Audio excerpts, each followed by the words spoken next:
mais si vous voulez vous présenter vous-même, vous pouvez y aller. Ne t'inquiète absolument pas. Il n'y a aucun souci, pas de problème, je comprends. C'est Bonjour, bon, monsieur, monsieur Metmati. Bonjour à vous. monsieur Metmati, et vous pouvez Bonjour vous à vous, vous présenter. m'entendez, non? Oui, on vous entend très bien. Oui. D'accord. En fait, sur le téléphone portable, ça passait pas, donc j'ai pris l'ordinateur portable et c'est passé du premier coup. Ok. Donc je suis reçu Euh, sur l'ordinateur, non pas sur le téléphone. Pas de souci. De toute façon, l'audio est clair. Ruyen, tu nous entends toujours ou pas?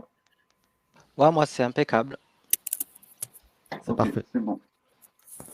Alors, on va pas. Euh, allez, qu'est-ce qui se passe? Ah, peut-être qu'il. Je sais pas si il a encore son micro, parce que j'ai entendu un gros bruit. Moi, je vous entends, hein. Ah, Ok, bah ok, c'est c'est bon. bon. On y va, on y va. Ouais, je Donc, vous on va entends pas pas trop. tarder. On commence directement. Donc, allez, si vous voulez, j'allais vous procéder moi-même à votre présentation, mais si vous voulez vous présenter vous-même, vous pouvez y aller, je vous en prie. Pour ceux qui vous connaîtraient pas parmi nous. Bah, écoutez, moi, je suis quelqu'un qui m'intéresse à la religion. Donc, je suis un autodidacte.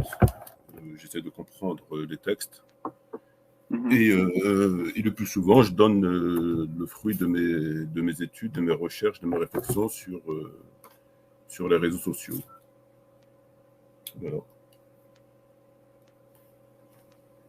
Ok, moi j'allais procéder à une présentation un peu plus exhaustive de vous, quand même, parce que je me base sur votre site internet, namarmetmati.fr, j'invente pas ça de ma tête.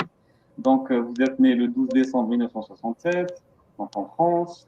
Vous êtes converti à l'islam selon vos dires, donc durant le mois de Ramadan de l'année 88. Vous ne vous prétendez ni chiite, ni sunnite, vous dites seulement musulman. Voilà. Ensuite, pour poursuivre, on peut dire que vous avez publié plus d'une dizaine de livres. Je vais en citer quelques-uns. L'ignorance des savants, euh, qui est le criminel qui a pacifié le livre de Tabari, le livre sur Tarawih. Vous êtes très connu pour avoir abordé le sujet de l'innovation de Tarawih. Les mosquées de Satan, comme dans un film. Lettre ouverte à nos frères chiites. Je ne vais pas tout citer, mais voilà, quelques titres de vos ouvrages. Vous avez publié de nombreuses vidéos sur la plateforme YouTube et Dailymotion, si je ne me trompe pas, auparavant. Vous avez aussi écrit beaucoup d'articles sur votre site. Voilà, tout ça pour résumer un peu vos travaux. Vous avez démarré vos recherches sur le terrain de la religion islamique depuis plus de 20 ans. Voilà. Et on en est là aujourd'hui. C'est bon, il n'y a pas d'erreur normalement. Non, non, c'est bon, c'est bon. Ok, c'est comme ça, les gens ont une idée globale de qui vous êtes. Bon, Ruyen, je t'en prie, tu peux nous introduire, si tu veux? Ouais, donc, bon, pour expliquer un peu le contexte de nous, nos interventions, donc voilà, nous, si je puis dire, on est un peu dans le sillage de Monsieur Metmati, c'est-à-dire que voilà, nous, on a aussi étudié les textes à notre manière. On n'a pas les mêmes conclusions que forcément les imams, les prédicateurs, les savants, tout ce que vous voulez. Et le truc, nous, c'est que on a grandi en fait avec Monsieur Metmati, Ousmane Timera, avec voilà les savants, les Qaradawi, l'UOIF, tout ça. On a grandi l'islam de France, on connaît en long, en large, en travers. Maintenant, nous, la question, ce qui se passe, c'est que on a voulu débattre avec les imams, les savants, parce que nous, forcément, on n'est pas d'accord avec eux. Et on a remarqué qu'ils fuient. Et nous, on ne comprend pas pourquoi. Déjà, on est surpris. Donc, pour dire les choses très clairement, nous, on a débattu avec Ousmane Timera en privé. Et ça devait pour organiser un débat public, ça s'est pas fait. Bon, pourquoi il a refusé? Bon, soi-disant, je sais pas, dans une vidéo, j'ai dit que c'était un malade mental, blablabla. Bon, j'ai dit que je pouvais m'excuser en public, mais malgré cela, il a refusé le débat alors qu'il était partant, selon ses dires, à la fin du débat. Ok, bon, pas de souci. Ensuite, Abou Muslim, c'est pareil. Le mec fait semblant qu'il ne nous connaît pas. Je sais pas. Donc voilà, ce sont deux protagonistes que vous connaissez, Monsieur Metmati. Pourquoi ils refusent de débattre, je ne sais pas. Est-ce que vous pouvez leur demander, voir avec eux, débloquer la situation? En tout cas, vous, aujourd'hui, vous êtes là. Nous, on est ravis de vous accueillir.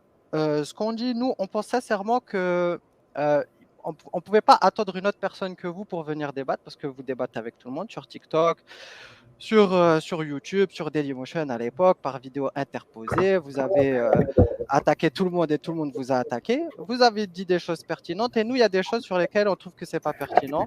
Et aujourd'hui, on voudrait faire un bilan, voilà, avec vous et surtout y voir plus clair. Parce que nous, ce qu'on dit, c'est que les imams, les prédicateurs ne disent pas toute la vérité. Et nous, déjà, on aimerait bien comprendre pourquoi. Et au-delà de tout ça, nous, ce qu'on dit, c'est qu'il y a des problèmes avec la tradition islamique. Elle pose un problème en France.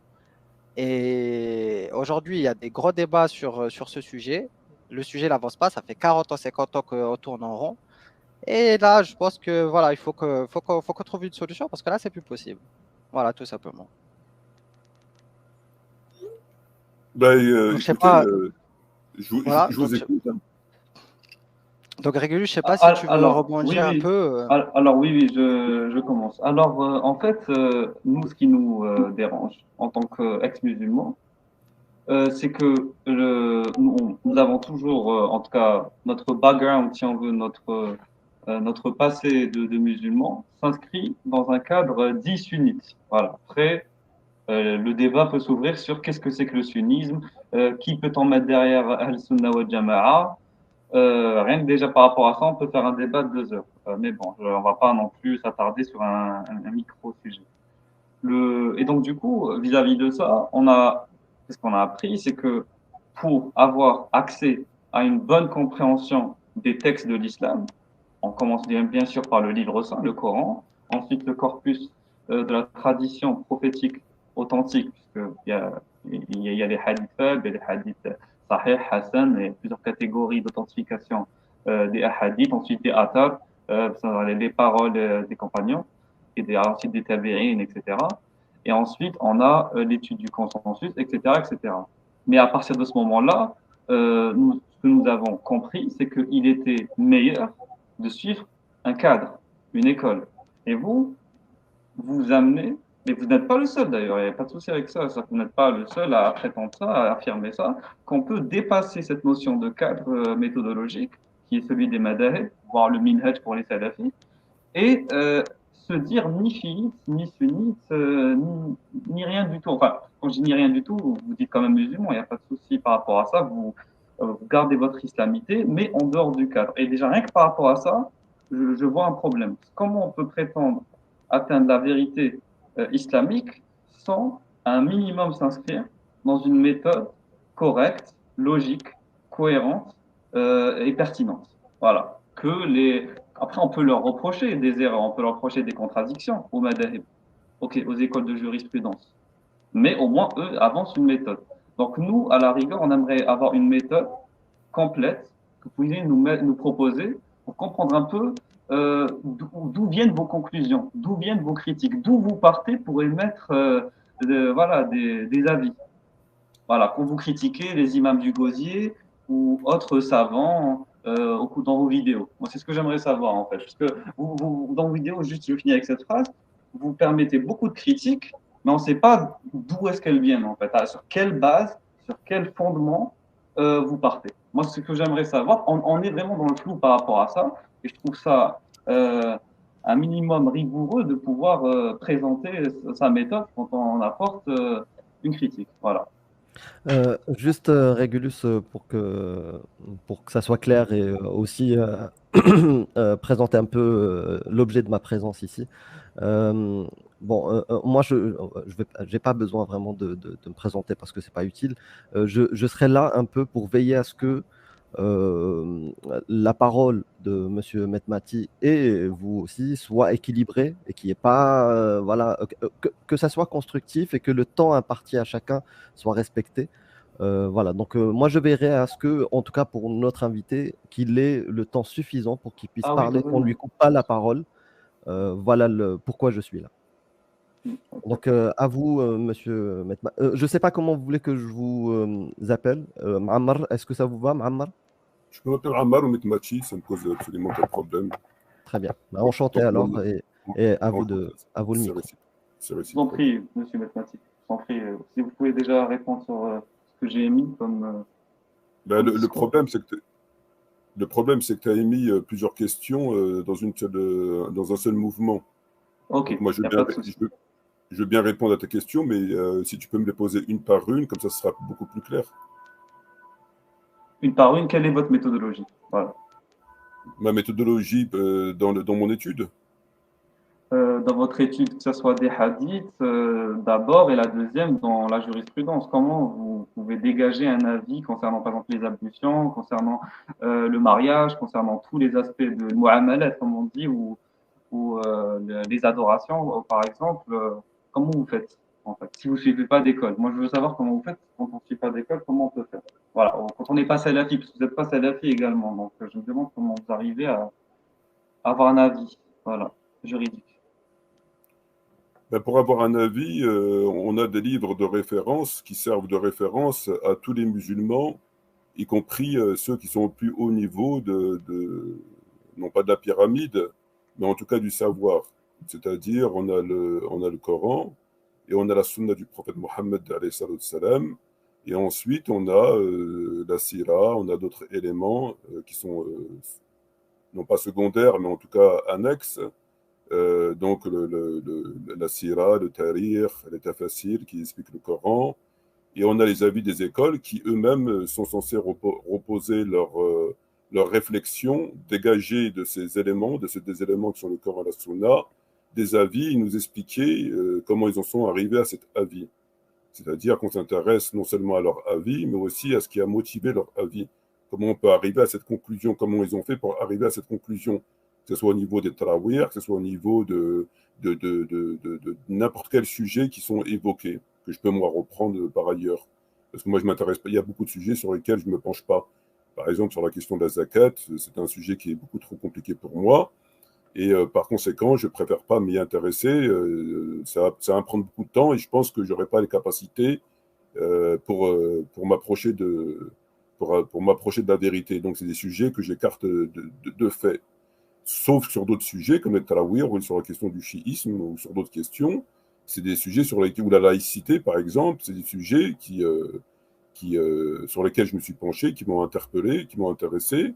Et donc, j'ai étudié ces sujets à travers la méthodologie qui consiste à s'intéresser d'abord au Coran, après à la sunna du prophète Mohammed, laquelle est regroupée, non pas que dans le Bukhari Muslim, mais dans des dizaines et des centaines de livres de hadith. Parce qu'il n'y a pas que le Bukhari Muslim. Tu as des dizaines de centaines de rapporteurs de hadith qui ont rapporté la sunna du prophète Mohammed. Donc, il faut étudier tous ces éléments-là, faire des regroupements, faire des parallèles, faire des analyses, faire des recoupements. Et puis, une fois que tu as déblayé tout ça, ben, tu arrives finalement à avoir un avis sur la question. Et c'est l'avis que je communique dans mes différentes interventions sur les réseaux sociaux.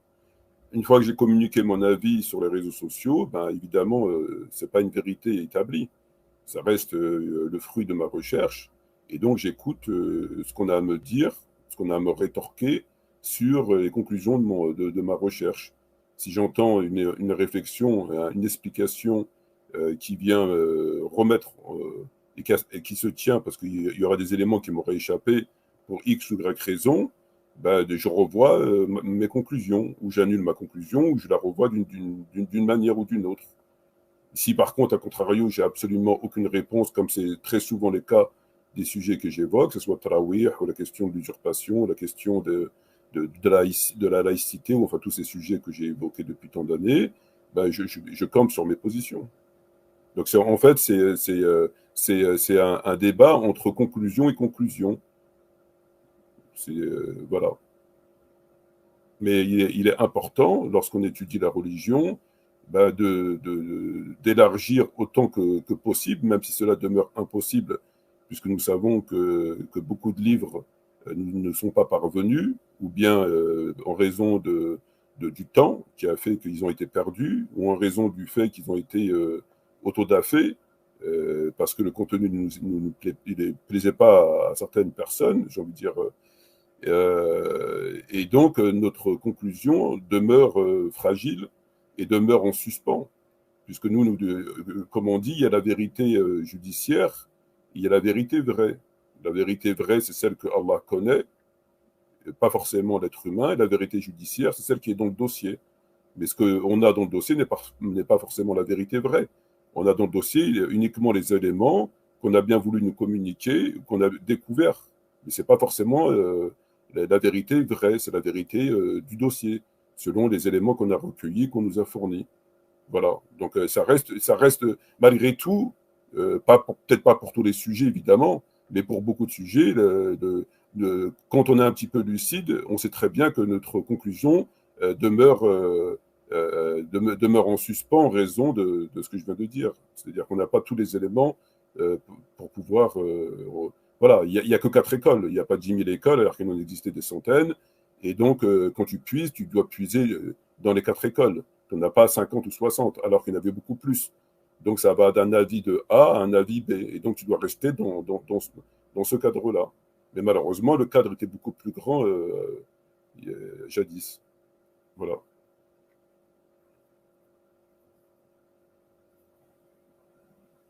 Merci de votre réponse. Vas-y, Amir. Oui. Non. Bon, moi j'avais une question, même si normalement mon rôle c'était pas de poser des questions, mais je suis tellement intéressé par ce que vous dites. On arrivera à des cas plus tard précis et justement avoir votre avis dessus. Qu'est-ce que vous en pensez? Là, on reste sur la méthode uniquement. Oui. Donc voilà. sur la méthode, moi j'ai juste une question. Qu'est-ce que vous dites aux musulmans justement des 4 écoles ou salafis ou autres qui considèrent que par rapport à votre position et votre méthode, ils vous considèrent plus comme musulmans. Moi clairement, hérétique ou autre, moi clairement je m'en fous hein, parce que voilà, moi je prône la liberté de conscience et peu importe comment on est musulman ou autre, moi je ne suis pas un avocat des salafis. Voilà, je m'en fous en fait. Moi, je dirais, à partir du moment où la personne me dit je suis musulman, bah, je le considère comme musulman. Par contre, vous, quand un salafi ou une personne, un alim ou un imam de ces écoles-là, vous considère en tout cas, considère que vous n'êtes plus musulman à cause de vos positions, vous dites quoi? La première des choses, c'est que je l'écoute et que j'écoute la raison pour laquelle il s'est autorisé à considérer que je suis plus musulman. Donc, okay. Si on me donne la raison, il faut quand même donner la raison pour laquelle on condamne une personne. Donc, si quelqu'un vient me voir ou me dit que je suis plus musulman, je lui demande pourquoi. Donc, quelle est la raison qui ferait que je ne serais plus musulman? Oui, par exemple, il y en a qui peuvent dire que, parce que dans la liste de ce que vous avez cité comme référence, vous avez parlé du Coran, de la Sira, bon, même si il y en a qui peuvent remettre en question la Sira, mais la Sira, et vous n'avez pas parlé, par exemple, clairement, même si vous avez cité Tabari et les exégèses, mais vous n'avez pas dit ce qui est considéré comme deuxième suite de livres sacrés dans l'islam pour beaucoup. En tout cas pour une majorité de savants aujourd'hui, c'est les hadiths de Bukhari, de Muslim par exemple. Qu'est-ce que vous en pensez? Parce qu'il y en a, si vous ne prenez pas en compte les sahih, il y en a qui peuvent vous considérer comme sortis de l'islam. Si, je l'ai dit dans mon intervention, j'ai dit que les bases, c'est le Coran et la Sunna se transmet à travers les différents livres de hadiths qui ont été écrits.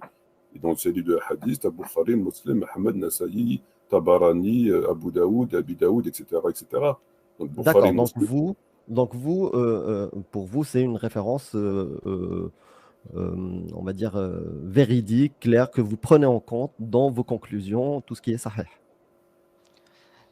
Je les prends en compte du fait que, je n'ai pas de choix, parce que je ne vois pas où c'est que je pourrais les puiser dans une source plus sûre que les livres de hadith qui ont été écrits. Super. Jusqu'à preuve du contraire, il n'en existe absolument aucune autre. On est obligé de puiser dans ces ouvrages, que ce soit Bukhari ou Ahmed ou tous ces ouvrages. Et donc, évidemment, c'est une source d'information qu'il faille étudier pour pouvoir se conforter dans sa pratique religieuse et dans les théories qu'on avance, bien sûr. Très bien. Très bien. Amir, Bon, j'aimerais je passe la laisser- parole du coup. Ouais, Ouais, s'il te plaît, je ouais. vais rebondir en fait sur ce que Amir dit et je vais être un peu plus spécifique parce que en fait là on est dans le cœur du problème et là on va être beaucoup plus spécifique et on va expliquer un peu ce que Monsieur Metmati est en train de dire. Si on reprend par exemple le débat que Monsieur Metmati a fait avec Kalimatullah, donc voilà, ils ont fait un débat entre eux, voilà, blablabla, parce que Monsieur Metmati avait eu recours à la justice française pour ses intérêts. Et donc, voilà, il y a eu un débat sur est-ce qu'on peut avoir recours au Recourir à la tarot. justice du tarot, voilà. Voilà, Donc, et donc, et donc, tu légifères pas avec la et loi donc, d'Allah. voilà. Donc, là, le cœur du réacteur, c'est quoi? C'est que euh, le problème, en fait, de tous les musulmans qui parlent, on ne sait pas à partir de quel référentiel ils parlent. Parce que là, par exemple, comme Monsieur Metmati le dit si bien, il n'y a pas de califat. Enfin, même sur ça, on peut s'entendre. Parce que, par exemple, lorsqu'il y a eu le califat de Syrie, ou même il y a des proto-califats ici et là, pourquoi les gens ne les rejoignent pas? Vous voulez, parce que, est-ce que c'est parce que vous les considérez pas comme légitimes, etc. Bon, ça, encore une fois, c'est un autre sujet. Mais sur le fond du problème, s'il n'y a pas de califat, ben, on est dans d'autres considérations, en fait. Et il est là le cœur du problème. C'est que, par exemple, pour les frères musulmans, le fait que, par exemple, eux, ils soient dans une logique de conquête, ça renverse complètement le paradigme. Tu vas pas avoir la même définition du musulman. Si, par exemple, le mec, je sais pas, ok, par exemple, parce que Monsieur Metmati, par exemple, il a donné une définition de c'est quoi un musulman. Quelqu'un qui prie, quelqu'un qui fait l'aumône et quelqu'un qui fait la shahada. Voilà. Mais la zakat, elle est liée au califat. Elle est liée au trésor public. Ici, il n'y a pas de trésor public. Sauf que les frères musulmans, qu'est-ce qu'ils te disent? Ils te disent, ne sont pas musulmans, sauf ceux qui œuvrent pour le califat. Donc, le paradigme n'est pas le même. Donc, la question que nous, on pose aujourd'hui, quel est votre point de départ? Quel est votre point d'arrivée? Parce que, euh, effectivement, si nous, on devait, avec Régulus, par exemple, si on devait trancher, par exemple, le débat entre Kalimatullah et Mamar, nous, on dira que Mamar a raison. Kalimatullah, lui, il n'a pas compris qu'avec la TVA, bien sûr qu'il enrichit les koufars, bien sûr que voilà, les musulmans ne sont pas les plus hauts, donc le mec, il est hors sujet. Il n'a pas compris le fond de la critique de M. Metmati. Et là, et nous tous, c'est vraiment ça qu'on veut clarifier. C'est quoi un musulman? Qu'est-ce qui fait sortir de l'islam, du coup? Et quelles sont les références? Et quel est le référentiel? Est-ce que on est dans un référentiel de terre d'islam ou de terre de mécréance? Ça n'a rien à voir, en fait. Donc, nous, ce qu'on propose, c'est d'augmenter un peu le niveau et de répondre d'une manière un peu plus sérieuse que d'habitude. Donc, voilà. Voilà. Il y a eu plusieurs questions, donc il n'y a pas de souci. Ouais, Étape bien par sûr, il y a étape. eu plusieurs questions, étape par Voilà. étape. Peut-être déjà, première question, qu'est-ce qu'un musulman en fait finalement? C'est quoi la définition d'un Je musulman? pense que voilà, vaut mieux revenir à la base. Qu'est-ce qu'un musulman? Monsieur Metmati, êtes-vous là? Ouais, je suis là. C'est la question. Qu'est-ce qu'un musulman? Exactement. Pour commencer, ce sera ça. Très basique. Comme ça, on attaque le fondement. Enfin, l'essence même de la discussion, c'est de s'entendre sur qu'est-ce qu'un musulman. Normalement, c'est clair. Ben moi, je me poserais la question, en ce sens, ça me paraît quand même une question assez difficile pour définir précisément ce que c'est un musulman. C'est comme le fait de définir qu'est-ce que c'est l'islam. Dieu n'a créé que l'islam comme religion. Allah n'a créé que l'islam comme religion, c'est ce qui est mentionné dans le Coran. Allah n'a créé que l'islam comme religion. Et lorsqu'on se tourne sur les livres, enfin, tout ce qu'on peut entendre, qu'est-ce que c'est l'islam? C'est un peu tout et n'importe quoi. C'est le Coran, c'est les compagnons, c'est tout et n'importe quoi. Et évidemment, cette définition ne colle pas au Coran. Lorsqu'Allah dit agrée que l'islam comme religion, il est évident qu'il ne parle pas des choses telles que les compagnons, par exemple. Il ne parle pas des choses telles que les minarets ou des choses comme ça. Voilà, il ne parle pas de ça. Donc il faut bien comprendre que les mots ont une importance et que si on s'en tient à la base, à l'étymologie des mots, ben il faut faire attention à ce qu'on dit. Donc pour répondre à ta question, qu'est-ce qu'un musulman? C'est une question qui est difficile parce que voilà, à partir de quand qu'est-ce qu'un musulman? C'est une question qui est difficile. Moi, par contre, je peux te répondre qu'est-ce que le fait que lorsqu'on n'est pas musulman, qu'est-ce que n'est pas un musulman? Le fait de ne pas, par exemple, il a dit tout à l'heure, la personne qui est intervenue, il a dit que j'ai donné la définition de ce que c'était un musulman, le fait qu'il fasse la prière, qu'il donne la zakat, etc. C'est pas ce que j'ai dit exactement. Ça rentre dans le cadre du statut du musulman, dans ce qui est de la propagation de l'islam, comme c'est écrit dans le Coran, ça, c'est des conditions de base par rapport à la confrontation avec ce qui n'est pas musulman. Ce qui n'est pas musulman, ben, le fait, par exemple, de prendre une partie du livre de Dieu et de laisser l'autre partie, ça cause un gros problème.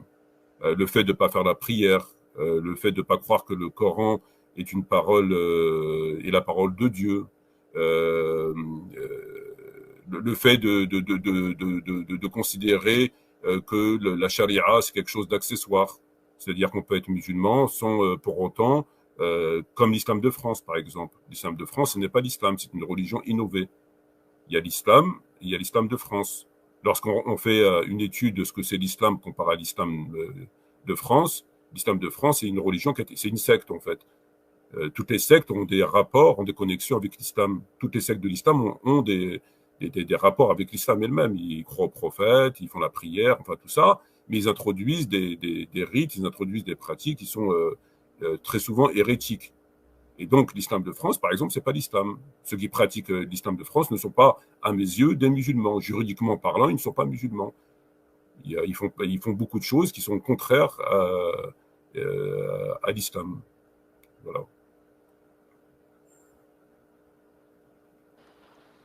Brian, Merci. vas-y, je t'en Ouais, prie. merci pour la réponse, monsieur Etmati. Mais déjà, deux choses intéressantes. La première chose, c'est que ce qui est intéressant, c'est que vous ne définissez pas ce qu'est un musulman, mais vous définissez ce que n'est pas un musulman.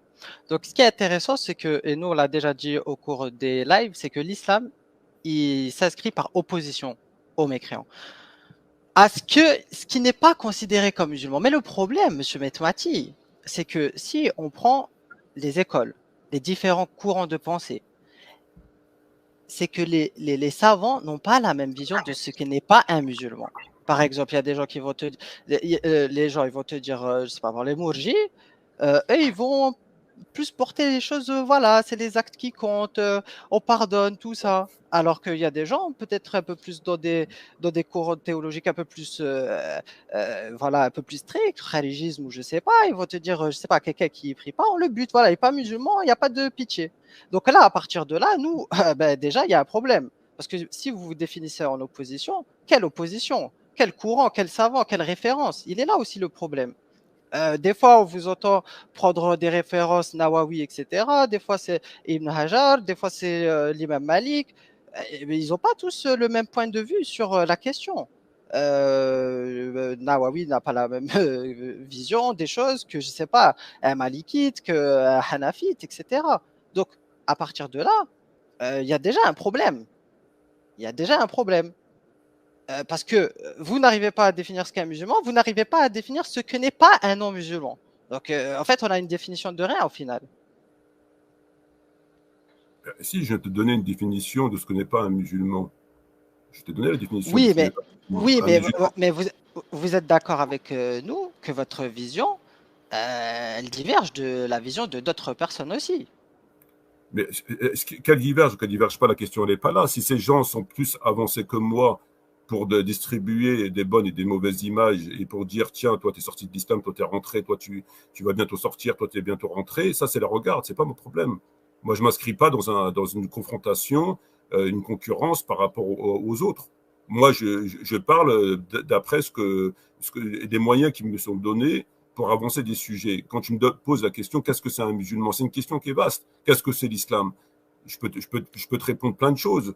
Mais dès lors que moi, je n'ai pas étudié la question, je l'ai abordé il y a quelques jours avec quelqu'un sur TikTok, dès lors que moi, je n'ai pas étudié la question de façon précise et que je l'ai gardée sous la main, je ne peux pas me permettre de dire, de donner des réponses comme ça à l'emporte-pièce et te dire un petit peu comme ça, vite fait, comme si on parlait de cuisine et des choses comme ça. Je ne peux pas. Tout ce que je peux te dire, et ce sur quoi je suis sûr, c'est que l'islam qui est mentionné par la parole d'Allah, Allah n'agrée que l'islam comme religion, n'est pas la définition que le commun des mortels connaissent. Quand tu regardes, quand tu écoutes ce que les gens disent, qu'est-ce que c'est l'islam, en cherchant sur Wikipédia, l'islam, ça va dans tous les sens. Tu peux mettre tout ce que tu veux dedans, tu peux retirer tout ce que tu veux dedans, ça va dans tous les sens. Or, cette définition qui va dans tous les sens, qui n'a pas de début, qui n'a pas de fin, pour ainsi dire, n'est pas celle du Coran. Parce que Allah, quand il te dit, il n'agrée que l'islam comme religion, c'est-à-dire en dehors de l'islam que lui, il agrée rien d'autre. Mais évidemment que là, c'est très clair. C'est-à-dire qu'on ne peut pas faire rentrer les éléments que l'on connaît dans cette parole de Dieu. Sinon, ça n'aurait aucun sens.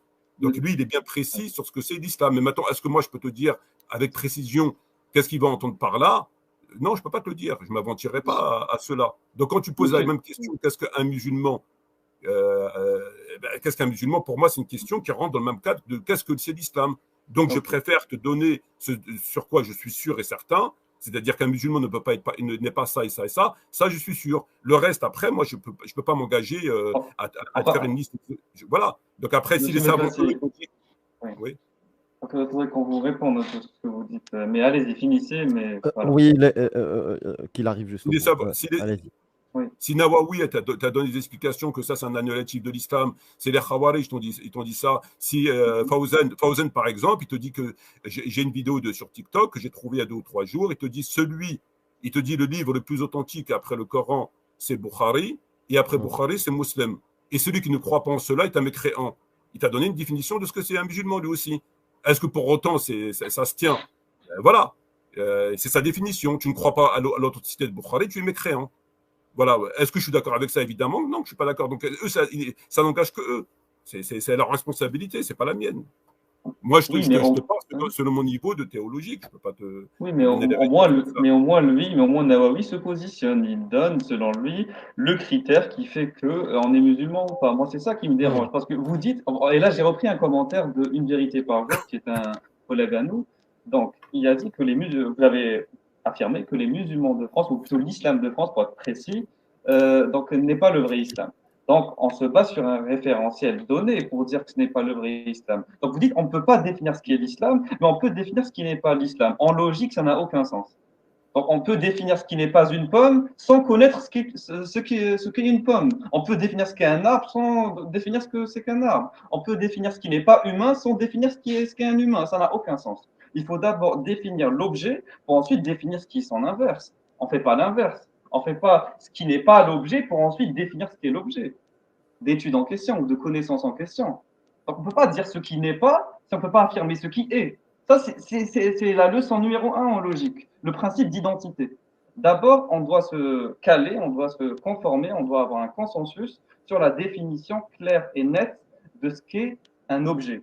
Un objet de connaissance, bien sûr. Un arbre, un humain, la terre, l'univers, le ciel, même quelque chose d'abstrait. On doit définir ce qu'est Dieu. Ensuite, pour parler de théologie, la première question en théologie, c'est quoi? C'est qui est Dieu? Ensuite, on peut parler de prophète, on peut parler de révélation, on peut parler des anges, on peut parler de ce qu'on veut. Donc, on ne peut pas comme ça dire que l'islam de France n'est pas l'islam, si on ne peut même pas définir ce qu'est l'islam. Ça n'a aucun sens. Ouais, en fait, pour compléter vraiment ce que tu dis, moi, en étant juste essayant de comprendre, j'arrive pas à comprendre justement, j'ai l'impression que c'est une contradiction. D'un côté, l'islam de France n'est pas l'islam parce que, je sais pas, il rejette une partie de la charia, comme vous avez dit, et de l'autre côté, quand Fawzan dit, si vous rejetez les hadiths Bukhari, Muslim, vous n'êtes pas musulman, et vous n'êtes pas d'accord avec lui. Du coup, je n'arrive pas à comprendre. C'est pour ça que j'aimerais bien, si c'est possible, parce que je pense que c'est plus vaste de décrire ce qui n'est pas l'islam que de décrire ce qui est l'islam. Parce que décrire l'inverse peut nous emmener vers un truc infini, quoi. On peut commencer à parler des arbres, des bêtes microscopiques et ne jamais parler de l'essence de la chose. Donc je pense que vraiment, il faut qu'on définisse, en tout cas pour vous, ce qui est l'islam. Je peux répondre? À vous. Oui, je vous en prie. C'est bon, je peux répondre? C'est bon? Oui, à vous. Merci. C'est la méthodologie la plus sophistiquée et la plus raisonnable que de se taire ce sur quoi on n'est pas certain.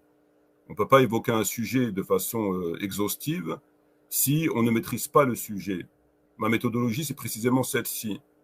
C'est-à-dire que toi, tu me reproches à l'instant de dire que tu ne peux pas parler du fait que tu ne peux pas définir une chose, mais tu peux dire ce qu'elle n'est pas. Et que pour toi, c'est un non-sens. Au contraire, ça a tout son sens. Et je crois que les gens raisonnables et les gens de science doivent adopter cette position. On prend l'exemple du Coran quand il te dit « Allah n'agrée que l'islam comme religion ». Moi, lorsque je lis ce verset, la première des questions que je me pose, évidemment, c'est quoi l'islam ? Dieu n'agrée que l'islam comme religion. Mais c'est quoi l'islam ? Pour pouvoir répondre à cette question, il faut que je fasse des études pour savoir qu'est-ce qu'il entend par qu'est-ce que c'est l'islam.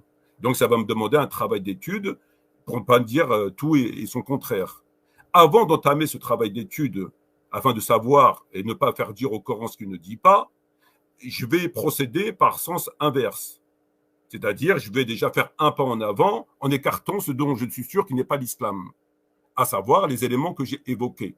Les éléments que j'ai évoqués, par exemple les compagnons du prophète, je sais pas moi, de plein de sujets qui sont en rapport avec l'islam, je suis sûr à 100% qu'ils ne sont pas entendus dans cette parole. Donc j'ai déjà fait un pas en avant, j'ai déjà écarté une partie de ce dont je suis sûr. Ça ne permet pas encore de définir qu'est-ce que c'est l'islam. Il me faut des études. Je ne peux pas le faire autrement pour te donner la définition de ce que c'est l'islam. Qu'est-ce qu'il entend par là ? Qu'est-ce qu'il entend par islam ? Qu'est-ce que ça veut dire le Coran, le prophète Bukhari, le Coran, le prophète, le jour de la résurrection, le Coran. Qu'est-ce qu'il entend par là ? Donc ça me demande des études et on ne peut pas répondre. Et ça, c'est la méthodologie la plus logique et la plus sensée qu'un théologien peut avoir. C'est-à-dire de acter une information, de pouvoir écarter de cette information ce dont il est sûr et certain, et après, s'il le souhaite, d'investiguer en ce sens pour ne pas faire dire au Coran ce que ne dit pas. Il n'y a pas de contradiction entre ce que je dis par rapport à mon propos et Fawzan. Fawzan, qu'est-ce qu'il dit ? Il dit, si tu ne crois pas à la véracité de ces documents, si tu ne crois pas que le Bukhari est le plus fiable après le Coran et qu'après Bukhari vient Muslim, si tu ne crois pas en ça, alors à l'authenticité de ces livres et le rang de ces livres, Coran, Bukhari, Muslim, tu es mécréant. Ça, pour moi, ce qu'il vient de dire, c'est une parole c'est une parole qui est indigne d'un savant, d'un shir ou d'un musulman qui a un cerveau. La différence entre ce qu'il dit et ce que je dis, c'est que Bukhari ne rentre pas dans la croyance du musulman. Bukhari, Muslim, Ahmed, Nasa'i, ils ne rentrent pas dans la croyance. Et par conséquent, ils ne peuvent pas être des annégatifs de l'islam.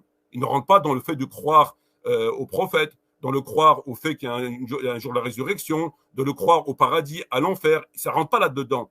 Avant Bukhari, il y avait des musulmans qui n'ont pas connu Bukhari. La mission du prophète Mohammed, elle est pas tributaire de Bukhari. En d'autres termes, si Bukhari ne serait pas venu, le prophète, il ne sert à rien. Et dans Bukhari, il y a beaucoup de contradictions, il y a beaucoup de textes qui n'ont aucun sens, etc., etc. Donc, la différence, ma position par rapport à Bukhari, moi, Bukhari, je le range comme un livre comme les autres. C'est un livre d'information. C'est un livre comme Ahmed, Nasa'i, comme El Muwatta. C'est un livre dans lequel il y a du bon, il y a du moins bon, il y a de la contradiction, il y a du faux, etc., etc., etc. Pour lui, non. Pour lui, c'est le livre le plus fiable après le Coran. Il l'a mis juste en dessous le Coran.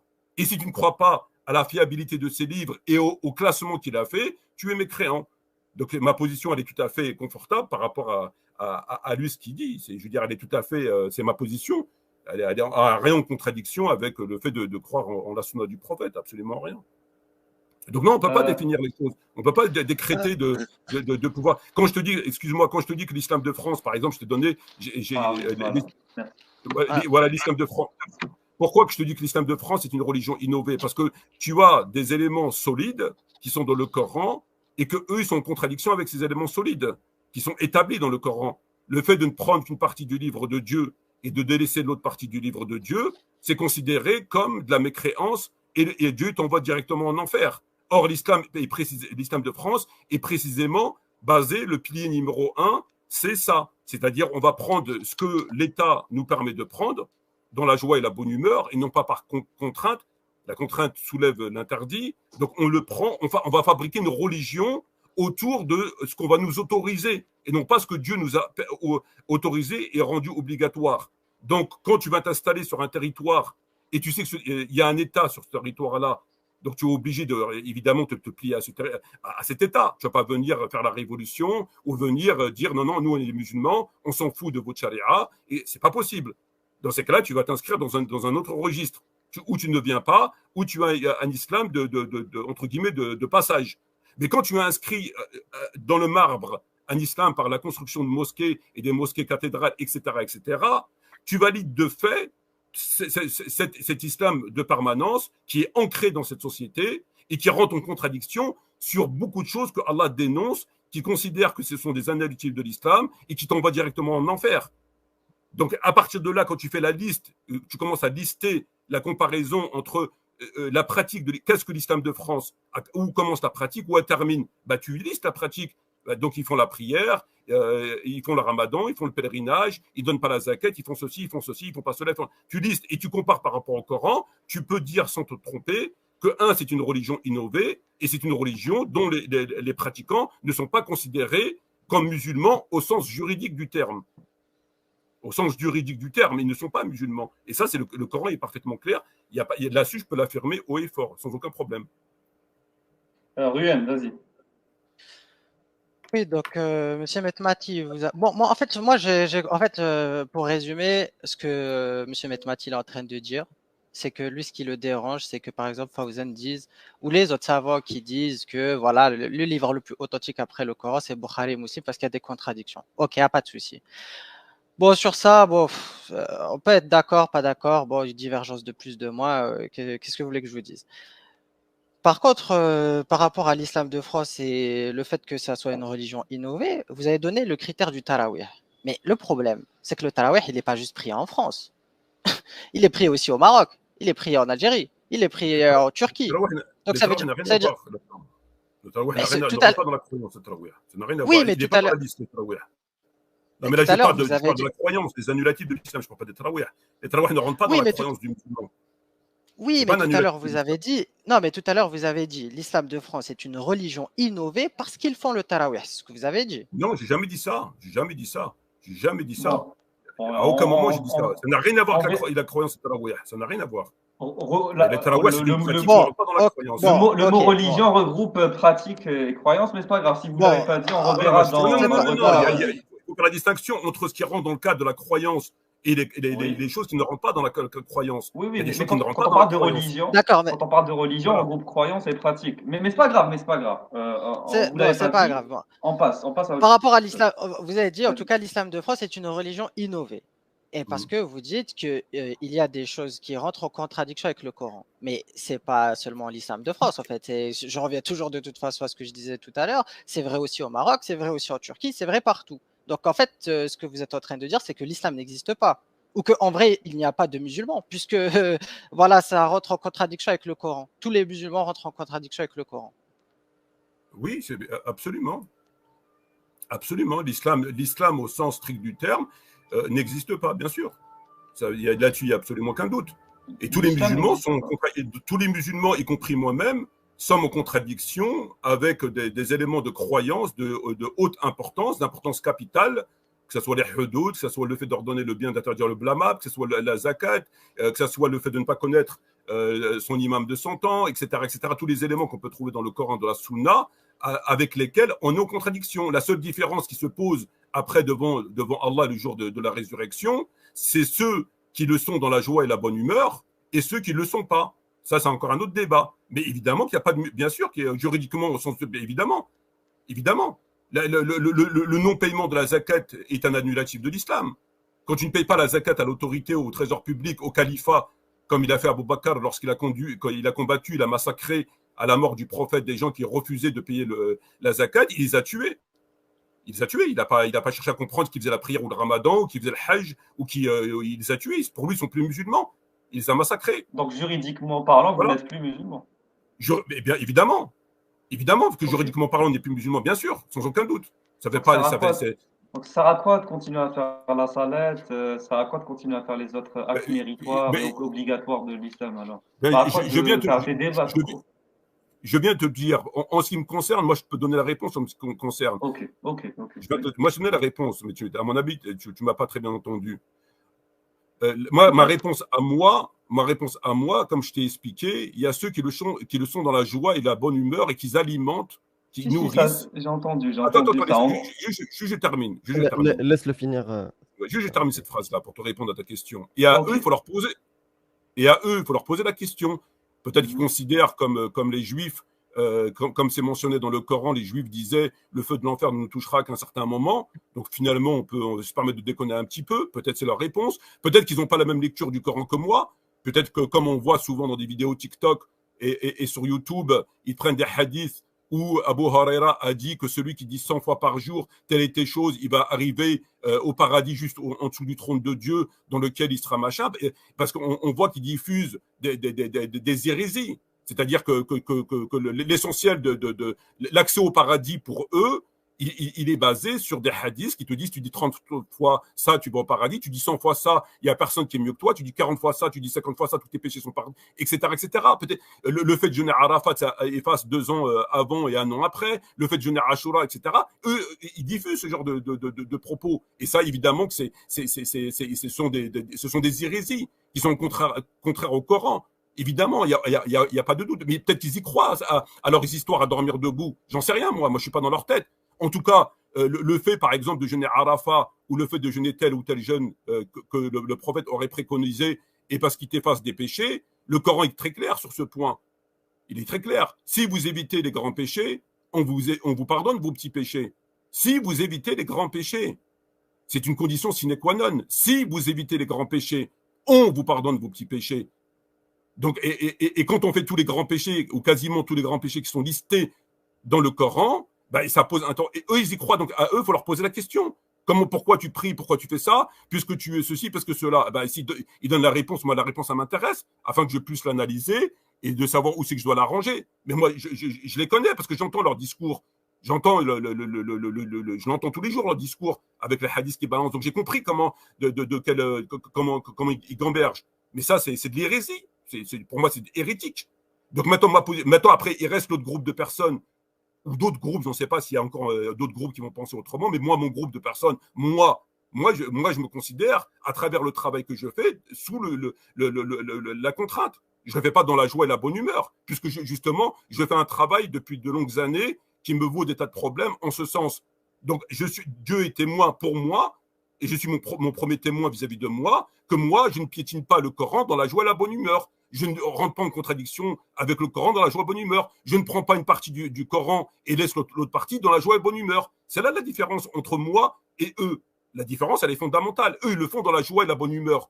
C'est la différence. Donc maintenant, pourquoi ils font une pratique religieuse d'un islam qui a 100 ans en France dans la joie et la bonne humeur, sachant que le Coran dit ça, il faut leur poser la question. Si tu pars du principe que Abu Huraira a rapporté que celui qui dit 30 fois ou 100 fois, il ira directement au paradis et que ceci. Ben oui, pourquoi pas. Si le mec il veut croire en ça, il a le droit de rêver. Il a le droit de rêver. C'est pas mon cas. Ok. Je peux juste une question rapidement sur la joie et bonne humeur de la pratique. Vous vivez en France, Mammar, c'est bien ça? Je suis né en France et je vis en France. D'accord. Et en fait, je pense, parce que j'ai déjà entendu ce discours, et je me pose la question, parce que effectivement, en France, pour un musulman de bonne foi, il sera restreint sur des pratiques, des choses qu'il ne pourra pas, et sa restriction n'est pas prise à la légère et n'est pas faite dans la joie et la bonne humeur. Ça, je peux comprendre, comme ce que vous dites. En revanche, je pense que pour un Français, avec son passeport français, peut-être qu'il a la double nationalité, il peut aller dans d'autres pays où il sera moins restreint. Bien sûr, ça ne sera pas un islam, comme vous l'avez bien dit, parfait, strict, appliqué à la lettre, mais au moins, en termes de restriction de sa pratique, il en aura moins ailleurs. Et du coup, je me pose la question sur cette bonne foi, en fait, de ces musulmans-là qui préfèrent rester malgré tout dans des pays où il y a plus de restrictions, alors que ils peuvent aller au Yémen, ils peuvent aller en Égypte, ils peuvent aller en Arabie Saoudite, où il y aura moins de restrictions à leur pratique. Certes, ce n'est pas complet, mais au moins, imaginons, s'il y a une grille de pourcentage de pratique, en France, Si tu es musulman de France, tu vas appliquer 60%. Je dis n'importe quoi, c'est des chiffres sortis de ma tête. 60% de ton islam et 40% où on sera vraiment dégoûté en tant que croyant de bonne foi. Mais si on va en Égypte, on pourra appliquer 75%. Il n'y aura que les 25% de dégoût. Et je ne comprends pas, du coup, ces musulmans-là qui continuent à rester en France. Elle est où cette bonne foi? Je peux te répondre? À toi, s'il te plaît. Merci. Déjà, là, si je peux me permettre, tu sors du débat.